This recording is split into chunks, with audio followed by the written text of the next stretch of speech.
Hi, everyone. A big mabuhay around the world. And hello from BGC. Hello, world. Yeah. So it's been a little while. I apologize. I've been a little sick. We went out to Mega Mall, and I don't know. We picked up a cold or something. Not too bad. You know what? Let's not go crazy. It's not that big of a deal. But yeah, not feeling tops. Anyway, got a big game coming up, 5 a.m. Filipino time, NFL championships. But in any event, I've been contacted by one of our subscribers, Shannon, who happens to be a real estate agent, and one of the videos about BGC and Acacia, she goes, "Well, how can a realtor or agent be less annoying?" And I guess I would translate that, or even add to that, and say, "Well, how can you be more appealing, or more enticing, or more convincing?" Without being annoying, like to a foreigner in particular. So I left Shannon a huge note. I'm sure she looked at it and went, "It's too long. This guy's got way too much time on his hands." But one of the things that really interests me is, how cultures interact. And, in this case, I never thought about it, how businesses interact, foreign, because people are people, and how, as a business person, do you interact with an American or European? I've traveled a lot, as a kid and as an adult, and I can sort of give you the differences between them and how I think a client may react, and, what you can do to enhance your possibilities or odds of, that client liking you. And I think that's what Shannon was really talking about. Like, how can you build that rapport or bond or connection with that person right off the bat, immediately, instant karma, instant connection. So they go, "Hey man, I like that person," at the same time, without appearing to be like you're badgering them. In the U.S. we'd say badgering or annoying, or, they're always, getting bothered by you. Well, number one, right, Shannon, and all the agents out there, please let me know if you'd like to have more business topics, or, how to present some stuff to people. I'm willing to do that, and I think I might be able to give you some pointers on that and how to deal with a foreigner or foreign people. Well, number one, right, my background is in education, and I dealt with a lot of Filipinos, and I'm married to a Filipina. I'm not going to say, I'm an expert, but I'm pretty close after 12 years and after teaching 500 Filipino students, maybe more. I would think that I know something about the topic. I think I know how to deal with that. And the first thing I would say is, for an Asian or, a Filipina or Filipino business person, I would say more than likely you probably are not being annoying. Okay. The tolerance level, or the level at which foreigners and Americans get annoyed with something, is usually much higher, than a Filipina or Filipino would get annoyed at. Okay. Um, Americans in particular don't really get upset or embarrassed or annoyed that easily. On the internet and stuff, it's a little bit different. People act a little strange sometimes, something like that. But by and large, I would say that, Asians and Filipinos are much more sensitive to the way that you interact with them, especially with eye contact or being very direct. Like, "I don't like that." And they'll be, "Whoa, whoa, whoa." I'm just giving an example. A Filipino will say, "Well, I don't know that. I want to go." An American will say, "I don't like that. No, I want to go." And that would seem to be rude or abrupt. Okay. So what I'm trying to say is, I don't think, unless you're like very, very direct, or you keep bothering a client, over and over and over again, like 6 times a day, I don't think you're going to be annoying. I would say, you can be more direct to a European or American client. Now, what I mean by that is, don't take away the Filipino charm, which is really the politeness and the smile and the time that you give that person, even though it's a competitive or somebody else does. So what I would do is, I would be very, very charming and polite, and I would do something like, "Yes, sir, it's so glad to meet you. I don't want to waste your time. I know you're busy. I'm busy. Let's get right down to business. And I would say, what are you looking for? Are you looking for a 1 bedroom, 2 bedroom studio, and what price range? Now, for many Asians or Filipinos, they might say, "Oh, that's rude. You're being too forward, being too direct." As long as you smile and you really want, give the impression you want to help these people. Americans like to get right down to business, and they think you're being efficient. They don't think you're being rude. They think like, oh, this person's efficient. They want to get going. We call them go-getters in the U.S. Hey, this person's on the ball. Hey, they want to get going. Okay, let's tell them. You don't have to sit there and go, hello, ma'am. Hello, sir. How are you? No, hello. You can be polite, but be, direct. And I would say, yeah, I know. Let's just get right down to business so I can help you even more. And they'll appreciate that. One thing that you'll hear foreigners say about Asia is that they don't want to get down to business. They're talking, they talk, they smile, they talk, they smile, and they don't understand that that's the polite way of Asia, the way Asians carry themselves. They won't rush right into something because they'll think they're being rude to you and disrespectful. For Americans, they want to just get down to business. That's just, Europeans are kind of like that too. Most of them, I would say, are like that too. So I wouldn't worry, number one, about being annoying. Like I said number one, I would contact them and just say, oh, how many times do you think I can contact you a week? Are you really seriously looking? Because I can do that for you right away. And I would kind of convince them, like you're helping them out, that I can be as helpful, or I can contact you as much as you want or as little as you need to be contacted. So I would say, are you really want, man, I can contact you once a day with this if you really want to find the place. If you're busy and you want, how often would you like me to contact you, and via what method? And they'll probably just say email or something like that, and just ask them, like, what would you like? Their preference. And you can be pretty direct with that. You don't have to like worry about insulting someone, or just be direct and just say, no, I really want to help you out, but I'm busy. You're busy. I want to help you and give you the best service possible. How can I contact you? And what are you looking for here? I want you to get the best place when you come to the Philippines. We want you to have a great time in the Philippines, and I want to be, your representative here. And you sell yourself a little bit. Now, of course, I'm being an American the way I would sell an American. You got to add a little Filipino charm in there and smile. Go, oh man, how can I help you? Something like that. But I don't know if that makes sense. And maybe just be a little more patient, a little bit. Maybe, I don't know. And like I said, ask them. Ask a Westerner will tell you what they want. Just ask them. Now, if you constantly bombard people with messages over and over and over again, they're not going to like that, unless they ask for it. But a lot of Westerners, I don't think they're really going to care unless it's like 3 times a day. It's really not going to bother them.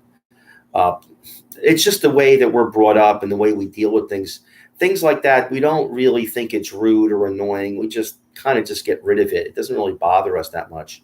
Of course, some people get more offended than others, with things, but by and large, Westerners they're not as sensitive. That's the best word I can say when you're dealing with them. On some things they are, which, Americans can be more sensitive in some things. But as far as dealing with them to get a place, you can be direct with them. So I would just say, what's your time frame? When do you think you're going to be here? Now, what I would also say to them, to get more of these clients, is I would tell them what I can offer them. And in this, in the way of, the one thing that foreigners are really looking for is security. Whether it's true or not true, foreigners have a fear of the Philippines being a dangerous place to go. And that would go for anybody who's going to any foreign country they don't know about. They just have a fear, whether it's true or not. Okay. I mean, in my opinion, I think the Philippines is a pretty safe place. Of course, there are dangers. There are dangers everywhere you go. But I mean, in the US, there's a high crime rate too that people don't want to talk about. If you go in certain places in the US, it's very dangerous. And I would say even and maybe more dangerous in the Philippines in some of the really bad areas in America. So I mean, this fear people have is because they don't know. It's the unknown of what's happening. So I would just, relate to them. Listen, I have some very well priced places that can fit your budget that have good security. And that's what I would tell them. And say, you know what? I know also, if possible, if you think these people are really serious, I would also say to them, I'm able to give you a ride to the property, or I can at least drive you home from the property, or, try to get them to go to a couple of properties at least. And I know that's a big sacrifice in the Philippines because the traffic, it's a hassle. But if you can give these people a little bit of a ride around and show them some places, at least one place, you may build that connection if you have the time to spare. Maybe you do, and maybe you don't have the time to spare with that, as far as a business person. But you just have to kind of check that out and see if that's really the case, if you can really afford that time. So, when you contact them, and a lot of this stuff is going on through Facebook that people are doing this. But how would you even contact a foreigner? A lot of people are going online and calling the agents up, and the agents are calling back, but they want to call back through Facebook to save money and things like that. So, like I said, how you do the outreach, I'm not really sure. I mean, I have ideas about how you would do it, but of course, Facebook, things of that nature. And of course, the websites, I think there's like 3 or 4 websites where you can list properties. But as far as contacting that person, a lot of the foreigners are going to be in different stages of moving to the Philippines, and they also have different needs, which you guys know. Maybe they're staying for a month or not that. So, like I said, I would mention number one, if you can take them to the property. Number two, I can provide, affordable locations with good security that are well restaurants around and things of that nature. And a lot of the places, I love DCMI. I think DCMI is like a great developer, and I think they're very safe and affordable, and they're in good locations. So in a way, you're kind of also helping these people find out where they want to move. And so I would also recommend to them different parts of the city of Manila, or, depending on Cebu or other areas, and find out what they really want. They don't really understand the Philippines, some of these people. And I'm not saying I know everything, but I think province area, do they want to be closer to transportation? Do they want a subdivision? See, the one thing that I think, a middle class person that comes to the Philippines, or an older person, is that they have to understand that everything in the Philippines is really based on these subdivisions. Um, and, these subdivisions, of course, are based upon price, and they offer different things. And now nowadays, subdivisions, some are built just for foreigners like DCMI, and some are built for middle class Filipinos, and some are a mix of both. And, you can kind of explain that to them, but I would kind of have an idea. Do they want to be close to the city center? Do they want to be on the further out? How often are they going to be traveling? Um, Otherwise, they maybe want to be at the airport if they're going back and forth. If they're only going to stay for a couple of months, but I would say, I would try to, contact. But I would ask them really, how often do you want me to contact you? And when you're going to be coming and things of that, and how serious are you? How much time are you going to give me to find the place for you? And it's not an easy thing, really. It's not a very easy thing to coordinate all these everything that's happening. And so, what I would say to you is that when people are moving, and this is a huge move for most people, And like I said, you're dealing with various people, but you're getting more and more American clients. What their situation is, and that can be financial and emotional and everything else. Um, you're just gonna, say, I would just keep in contact with them, because people get so busy when they're moving and everything is happening all at once. I would, first off, like I said, I would try to find out about when they're going to be leaving. And if I hadn't heard from them, I would contact them and say, I haven't heard from you. Are you in Manila yet? Because I got some great places lined up for you. And like I said, if you don't do that, all right, you're going to lose the client. I mean, that's just my opinion on that. Now, I don't know I heard the real estate market here is hot. There seems to be a lot of apartments, though, a lot of building going on at the same time. But we never really had an agent really that we, well, no, my wife made some arrangements with them, but they really were not following up.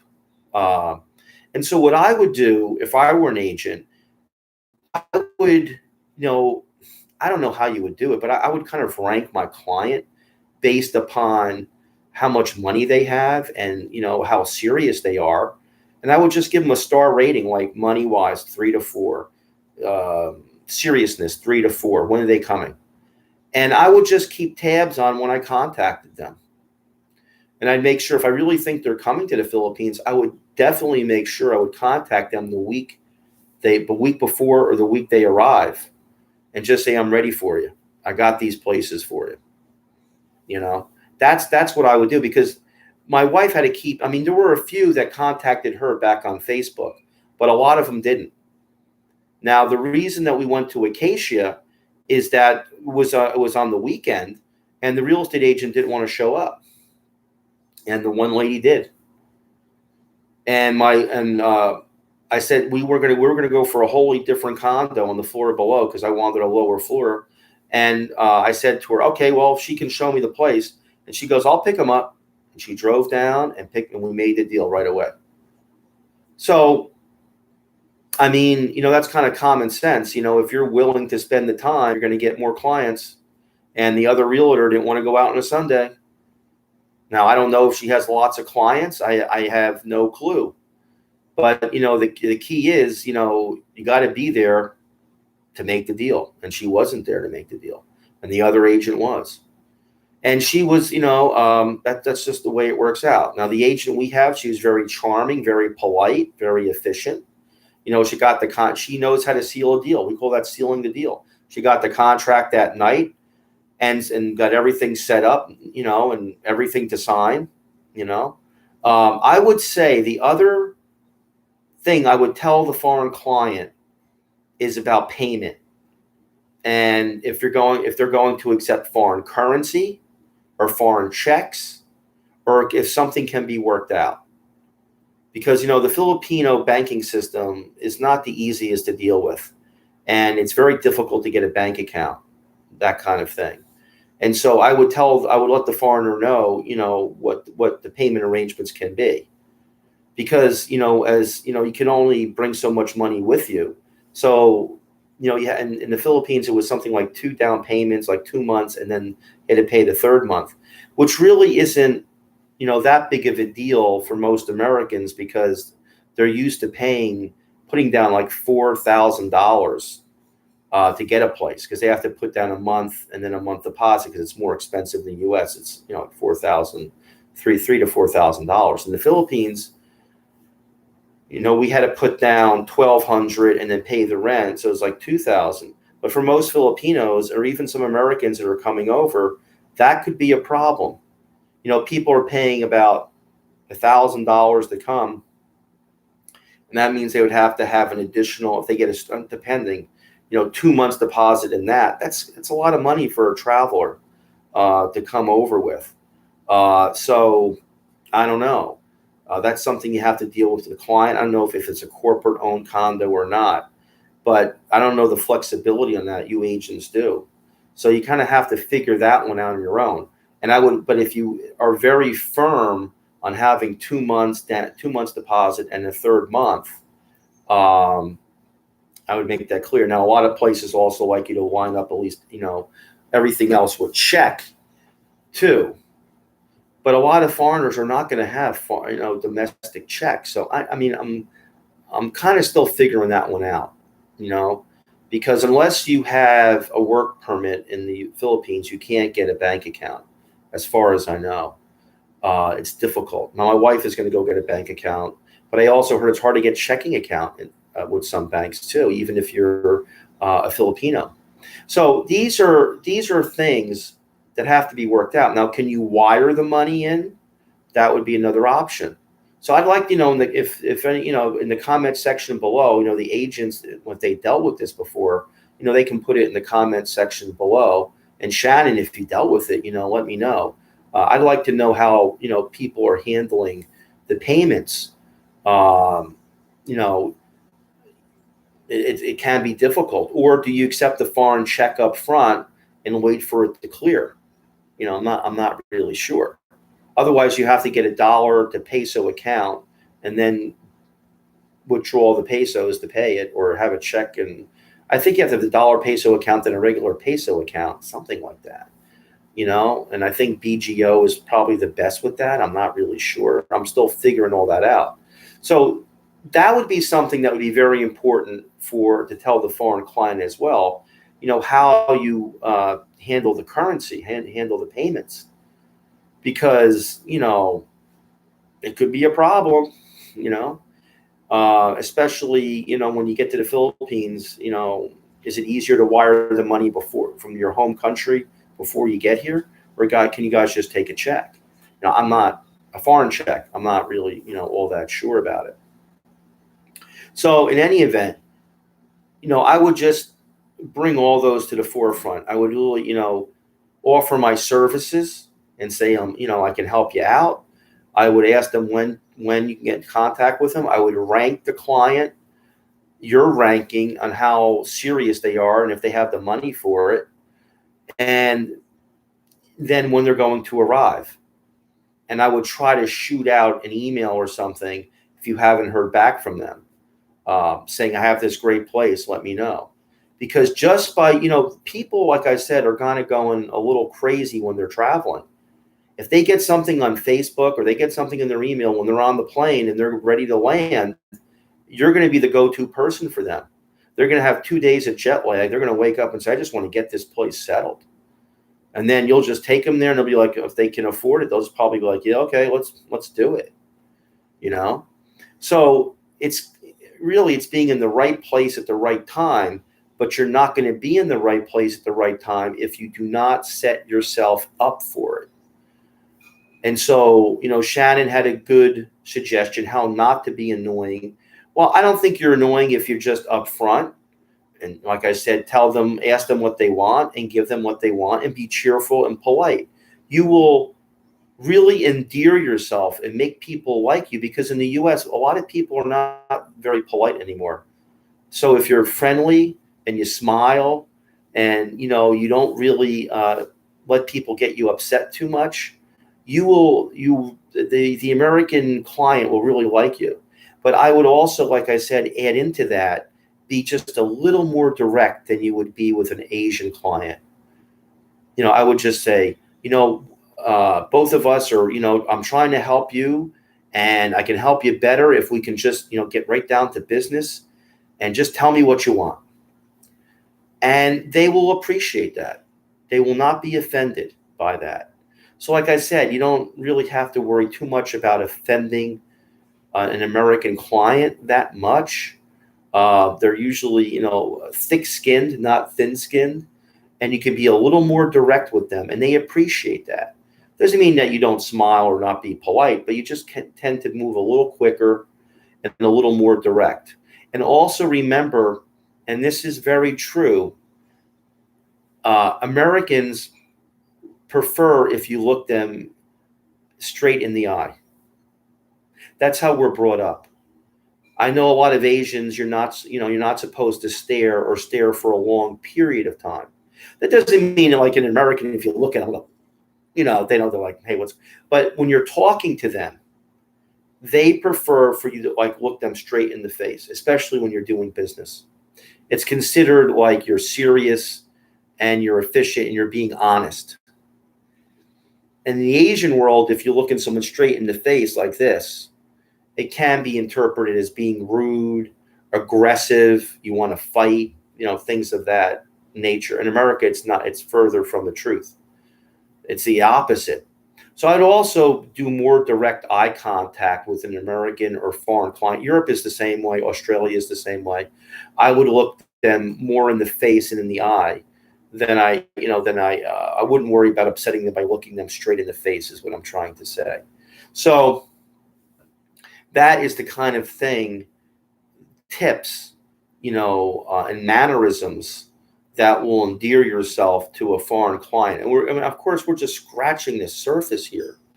So, I mean, if we have more business people here, let me know. Shannon, please let your fellow agents know. I can do a whole series on this. I'm actually pretty good on it.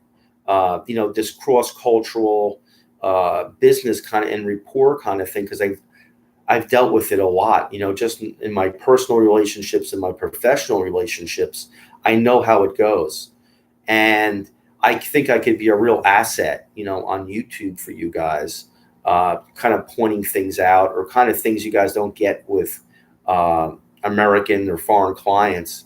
I could probably, give you some idea about what's going on. Like I said, I just love the Philippines. I love everybody here. And it's just that in some things, Americans, just because they think Filipinos speak English, they think they're American. And because they can dance and sing American, they like American, they are. Filipinos are a very, very unique mix of, European, American, and Asian culture. And on some things, and that's where, you get marital problems and even business problems because of this cultural differences between the two. And if you have a little idea about how to bridge that gap and how to deal with that, then you'll be more successful in your private life and your business life. And that will go a long way to making everybody a lot happier. And some things just are not apparent when you first see them and deal with them. And you just have to kind of experience it and understand it and kind of adjust yourself. So coming back to the Philippines, everyone is so polite and nice. And, and you guys will find this strange. For an American, you're like, you're being too nice. You're being, come on. When people thank you, hi. No, okay. Thank you. I really like it because in America, we've lost that politeness. But for some Americans, especially newer Americans, they'll just be like, okay, it's enough. That's enough with the thank yous. But for an older American like me, and I hate to say it, I'm reaching into my 50s here. We're used to that. We used to say yes, sir, yes, ma'am. We were used to that. But for a lot of newer, younger Americans, Generation X or whatever you want to call them, millennials, they're not as polite. Now, some of them from the Midwest are, and some of them are, but not a lot of them. And so you might even run into some clients that might say, can we just get down to business? And you're just trying to be polite, and they just want to go faster, or something like that. So I'm just, kind of illustrating a point between sort of the difference with American and Asian culture. Now, if an American was dealing with an Asian client, they would consider that rude. They want you to take time with them. They want you to be respectful to them. And in the American or European and even Australian sense, people will consider that being you're like almost wasting time. Like, you're going too far. I understand you're being too polite. And so for an Asian, I don't think you can be too polite, if you know what I mean, if you're dealing with an Asian client. But for an American or Western client, you may be viewed as being too polite, that you don't need to do that. Okay. You're doing enough already. So in any event, Shannon, thank you for giving me that comment. I hope this helped you a little bit about how to deal with a Western or foreign client. Like I said, if you guys are really into this and this was of help to you, I can do more real estate tips, more business tips of how to deal with Americans and European and Australian clients. And it would help me if you also had questions, specific questions that you find puzzling or, kind of strange, or when you're dealing with foreigners, maybe I can help, figure that out for you. In any event, guys, it's kind of pathetic, but I got to go to sleep. I'm tired. I'm sick. Not that sick. You don't have to cry for me, Philippines, like cry for me, Argentina. You don't have to cry for me. You want to say a prayer for me? That's okay. I'll take a prayer. I'm just going to take a good sleep now and wake up for my game at 5 a.m., the NFC Championship games. And I'm a crazy American because I'll be up watching. I'll see you guys soon. On the flip side, take care. God bless, and see you later. Bye-bye.